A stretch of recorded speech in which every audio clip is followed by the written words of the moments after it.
I want to tell y'all, thank y'all for joining. This is Pause and Play NOLA podcast across the river. Very special guest, Souschef.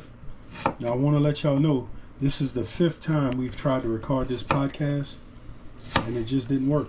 So hopefully this time we could get it. Souschef is in the middle of working and y'all know she don't want me in the kitchen with her. But I'm daddy. And maybe we could get her to give a few comments. So, Souschef, explain to the good people how you got the name Souschef. I've kind of always been around the kitchen, helping whoever's cooking. All right. And I hope they could hear you, because that was the problem the last 4 times we recorded. Souschef don't believe in talking loud, even though she's from the city of New Orleans. Born right there at Baptist Hospital. So, what is your 2 styles of cooking? Guess that'd be Asian and Southern. Southern and Asian, okay. And how did you come about getting into Asian cooking? When we started learning Vietnamese in 2014, I wanted to get familiar with some of the food, and then I just, liked it, found it interesting. All right. And what has been the biggest challenge that you've faced as a culinary profession? I don't know about that, but challenge.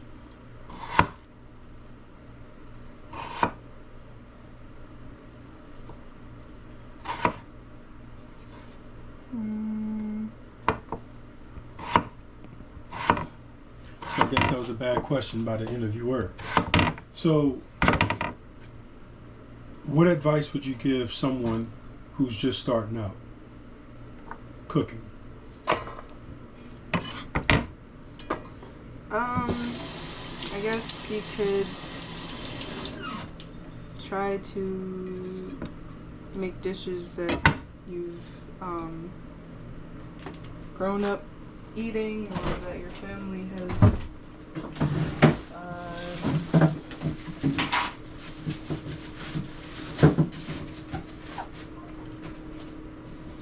dishes from your family, your culture, stuff that you like to eat.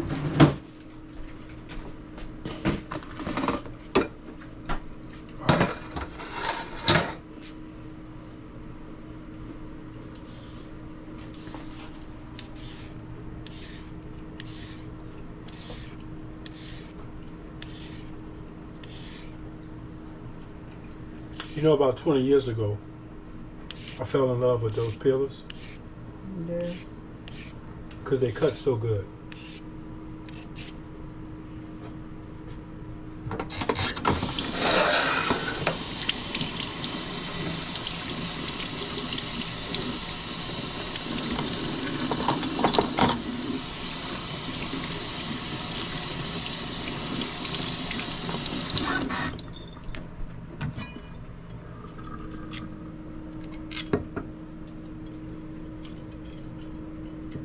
Yeah, like them daggone Frenchies, huh? I don't ever rinse my carrot. I wash it before I peel it. And the reason I wash it before I peel it is because I think everything, once you get the skin clean, if I'm in your way, let me know. We'll end the podcast.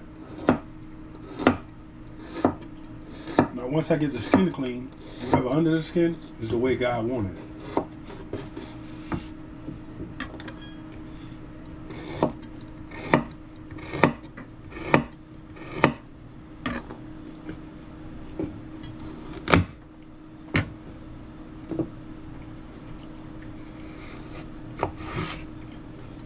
Now,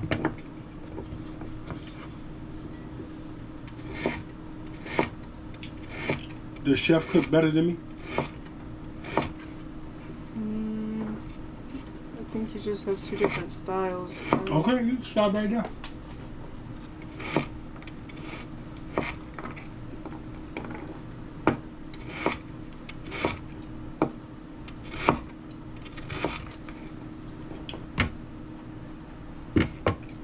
The navy peas you cooked was amazing. Amazing. You put base in there? No. I don't believe you. Onion, celery, bell pepper, sausage, black pepper, salt, bit of cayenne, bay leaf, shrimp.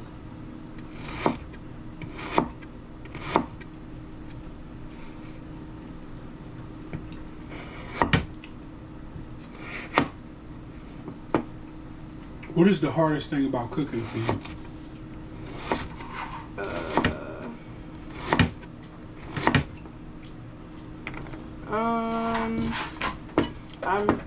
I'm pretty forgetful, so sometimes it's, I guess not necessarily organized, but like remembering details about the process. And your daddy always building you out. You know.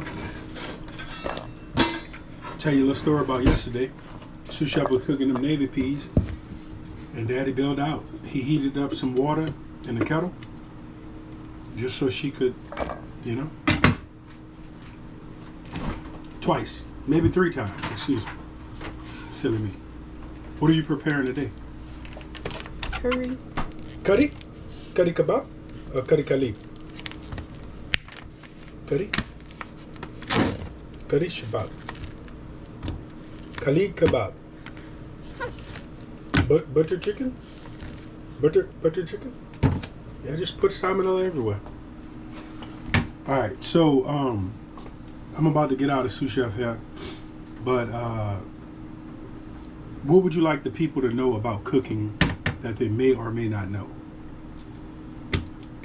It really doesn't have to be as stressful or intimidating as it can seem. As long as you, it's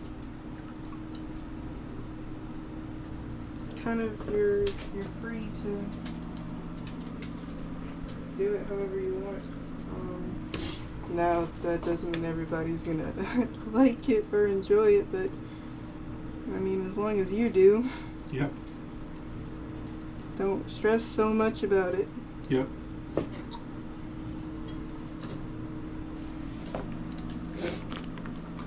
Pig. So,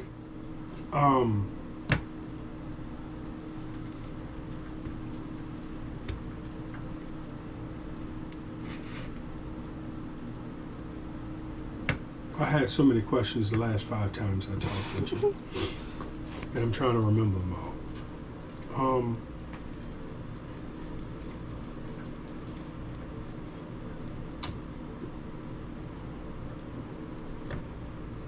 How do you stay motivated to cook?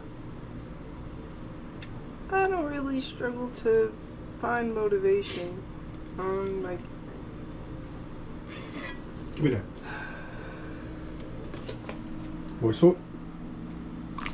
She doesn't care anymore. Yeah, she does. When she really wants it, she's going to sit down on her own. Now watch. She done got 2 pieces. The next piece, she's going to sit down. She already know. Because she's belly driven. Little greedy pig. So, there's a Japanese guy on YouTube. And he has one of the most romantic channels that I've ever watched. And because of some of the laws in Japan, you can't do this, you can't do that, you can't do this, you can't do that. But he hunts.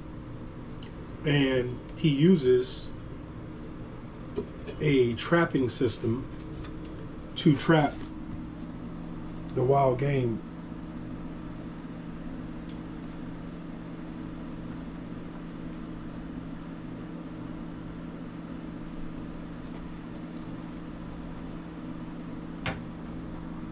He uses a trapping system to trap the wild game. And what I find is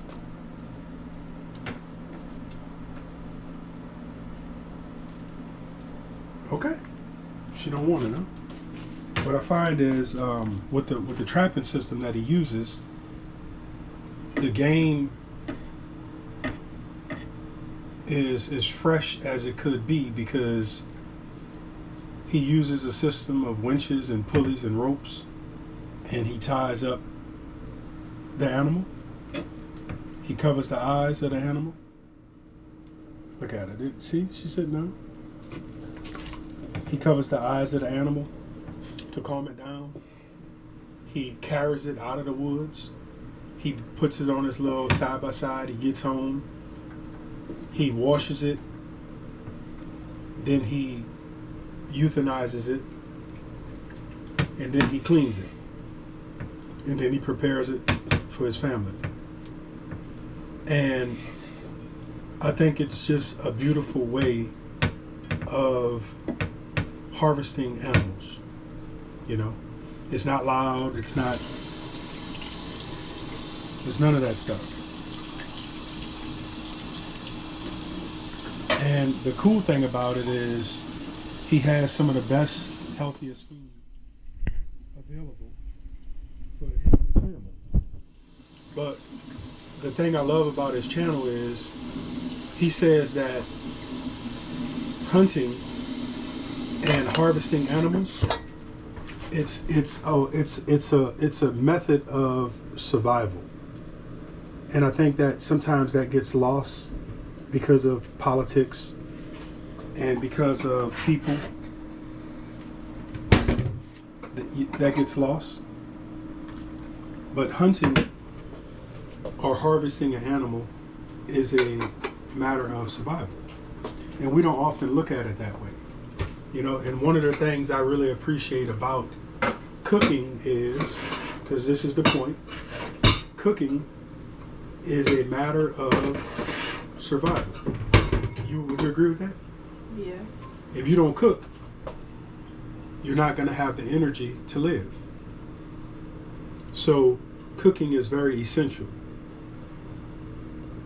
But you don't have a problem cooking. No. Are you putting celery in that curry? No. Why not? I don't like celery that much. Celery has an amazing flavor, especially in curry. Especially in curry. But that's in Asian curry, not in all curries. Let me say that. All right, so we're gonna use a clay pot. Let me come on this side. We're gonna use a clay pot, and Souschef don't like light, so I'm gonna leave the light off. Because no, leave it off. I don't like how it zapped my energy either.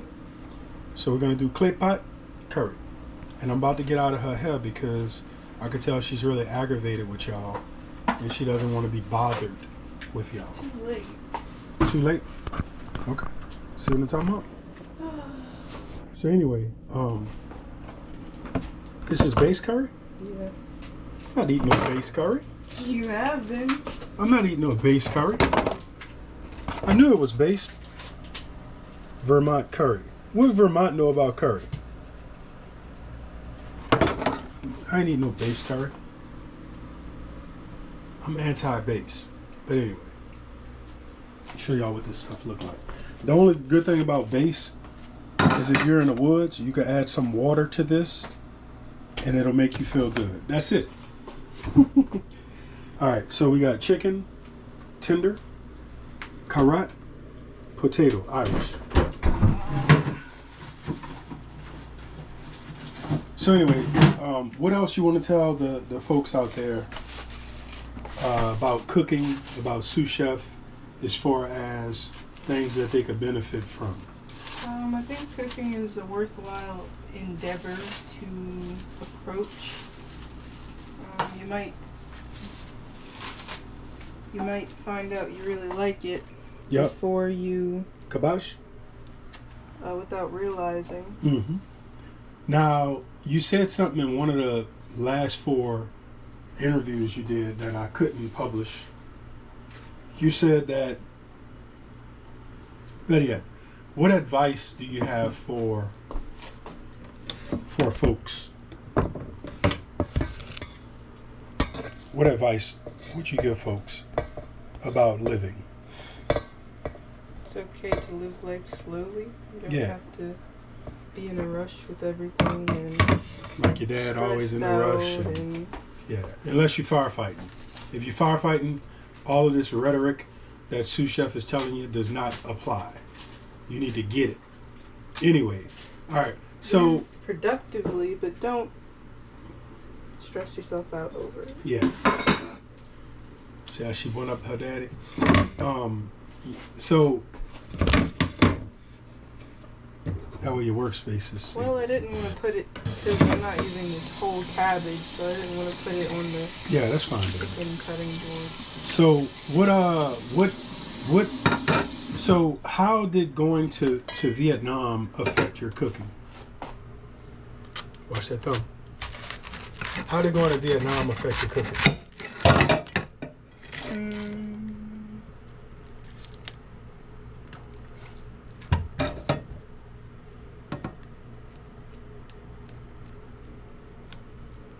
It's okay, baby. That's the way God made it. You won't never taste that base.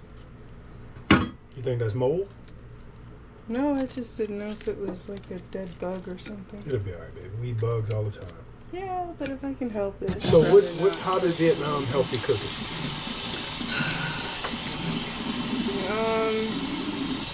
Well, it was interesting to see how they cook and eat there. Yeah. We got time.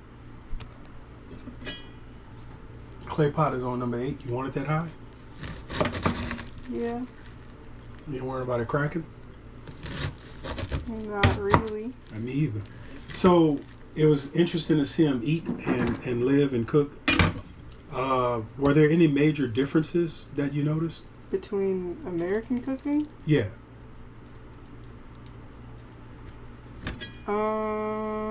Yeah, there's a lot of differences.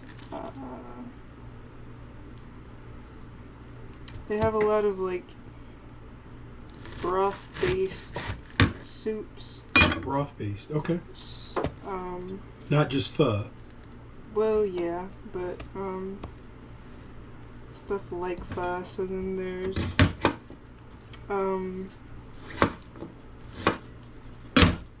things inside your broth like meat, vegetables, noodles, eggs, beans. Yeah. Okay. There's they eat a lot of vegetables on the side of their food. Sauteed, braised? No, like fresh, like lettuce and other herbs. Yeah. Like, they'll just eat that on the side. They fry, not deep fry, but like Shallow pan fry? pan fry. In a wok or in the pan?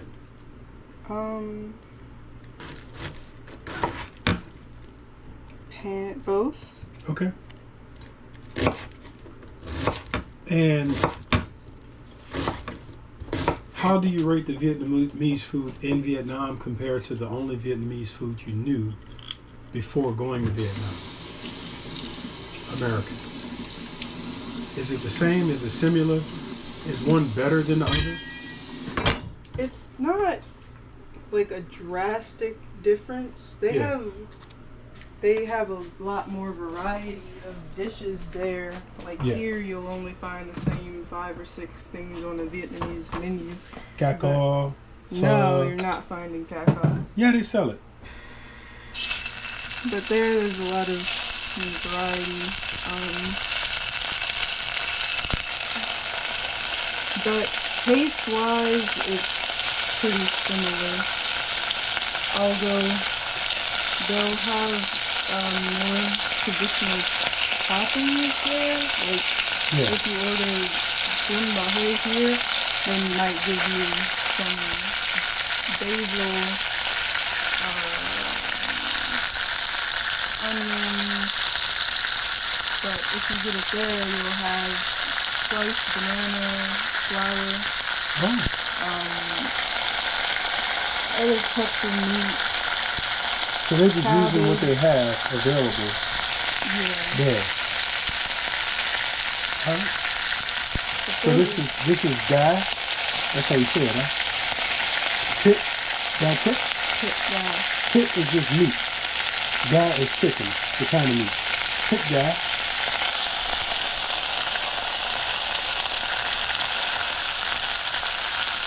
And I'm really holding Souschef up. What did you learn about the food in Japan while you were there?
Hang on. Hang on.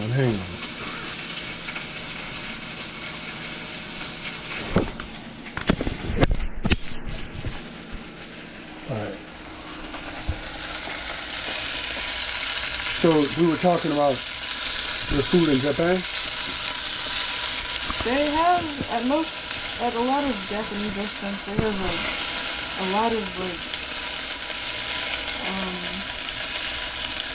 dishes from other countries, a lot more than I guess expected. Yeah. They really, I guess, mix their... Diverse? Well, like, they really mix their food and so it's a fusion. Yeah.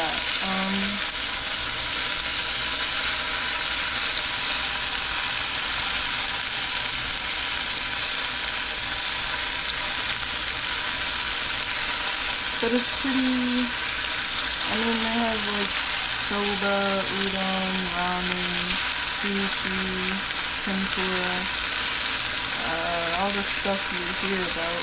Yeah.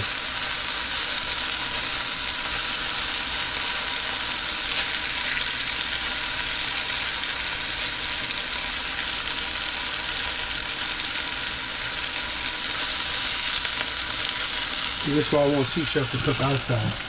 See all that grease you put on the burner? Popping all that grease all over the place. That's all I want outside cooking. But anyway.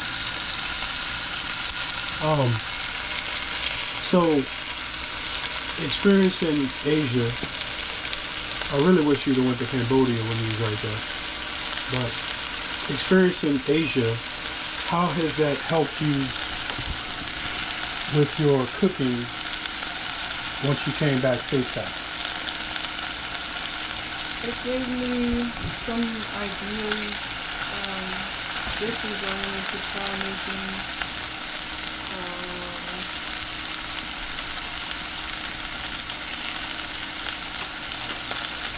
Yeah, I guess that's pretty much it. Okay. You could have watched Food Network and got inspiration.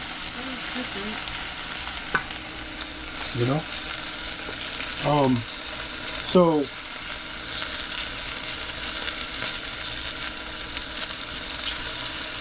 where's your next travels gonna take you?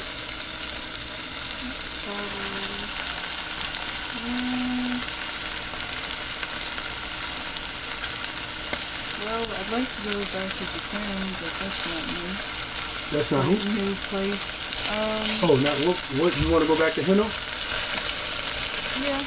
Yeah. I want to go see the countryside, like on the west end of Mount Fuji. Mm-hmm. Did you see Fuji when you was there? I saw it From a distance? Yeah. It's amazing, man. You putting the cabbage in there? Yeah, I took it down a bit because it's so much volume. Yep. And then you're going to put the other stuff on top of that? Yeah. With the water and the tea. I wouldn't add water. I let the cabbage give off all that liquid. But that's the difference between Souschef and Daddy. You know? Anyway, typically in a black community, when we cook cabbage, you add a little water to it. I personally don't. Because I find that the cabbage has enough moisture in it to give me the liquid that I need. That's just my personal technique. I'd like to go to Taiwan. Taiwan? Italy? Italian. You don't want to go back home to France? Nova Scotia? Yeah, France would be cool. Canada. Yeah. I'd like to go to Mexico, but it's really beautiful there. You went on a cruise ship, huh? Yeah, but like you're not seeing the city. Right. Mexico City, or just like Well, not Mexico City. Cozumel? Places. Chihuahua?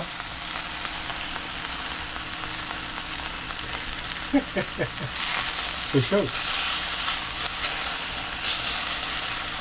So how do you feel about your dad and your mom being in the kitchen when you're in the kitchen? I hate it. You hate it? Our kitchen is too small. There's barely enough space for two people to be standing back to back. You can't move around. Somebody goes in front of something. It's not good. Okay, so you've never cooked professionally, number one. I worked in a kitchen literally this big. And we fed 300 people every night from 5 o'clock to 11 o'clock every night.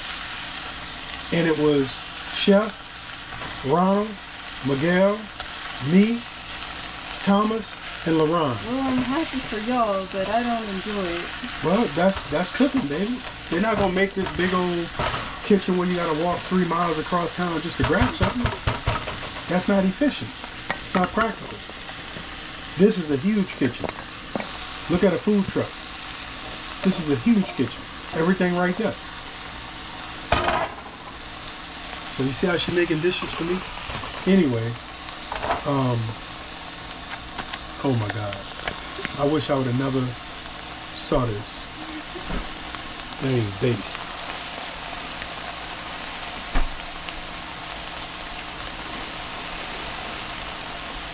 You know what's crazy? It has a caramel flavor. When you taste just the base by itself, like I did, it has a caramel flavor because of the honey apple. The honey and apple. But anyway, so how long does it take to cook? Just till everything's Warm? wilted down and the potatoes are cooked. Yeah. So, I think we're going to end this podcast right here because I should have been more prepared. It's just when we talked 4 times ago, I'm just talked out. You know, I thought I had more creativity. My answers were better the other times too. Yeah. Just couldn't hear you. We did this 4 times and the audio was so negligent. Couldn't hear Souschef answers, you know. But it's all good. We'll do it again. And the podcast is never scripted. It's always a natural conversation based on, you know, what we're doing. So that's where we at. So I want to say thank y'all for joining Pause and Play NOLA podcast. And thanks for spending a little time with Souschef and me. Goodbye, viewers. Yep. Listeners. Yep. And we're going to let Souschef get back to her cooking and washing all these dishes. Because Daddy ain't about to do it. Dad, you got this pot right there. The pot I didn't dirty that. And that's why you're going to clean it right there. Tell you a little story about my Uncle Roland, man. So, my Uncle Roland was, you know, he was a handful. And missed the hell out of him, boy.